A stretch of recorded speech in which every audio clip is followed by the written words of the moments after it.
The findings of the caste survey that was conducted by the planning department has been submitted to the chairperson of the cabinet subcommittee, who is going to be submitting it to the cabinet for its approval, and then a special session of the Telangana Assembly will discuss the caste survey report. This was something that was commissioned by the Telangana government in February last year, and it was a pre-poll promise of the Congress. So after Bihar and Karnataka, Telangana becomes the third state, and it has put forward in the public domain the findings of the committee. Interestingly, 56% of the population of Telangana is said to be belonging to the backward classes, out of which 46.25 is non-Muslim and about 10% belongs to the Muslim category.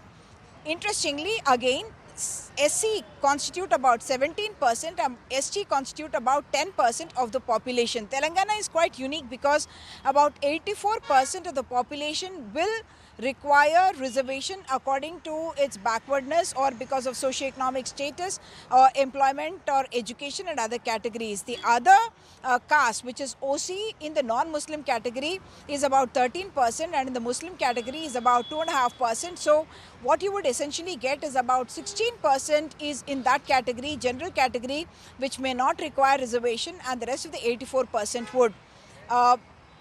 Another very important report has been submitted to yet another cabinet subcommittee, again headed by Mr. Uttam Kumar Reddy, and this is on SC categorization, and a judicial committee that was appointed to look into the aspect of SC subcategorization. They have also submitted the report, and that will also come up before the cabinet, and this can be quite historic because this time now we are talking about ABC categories within the SC, and the reservation of 15% that has been allotted to the scheduled caste will now have to be apportioned to each of these subcategories according to their level of backwardness and according to their level of deserving reservation as well.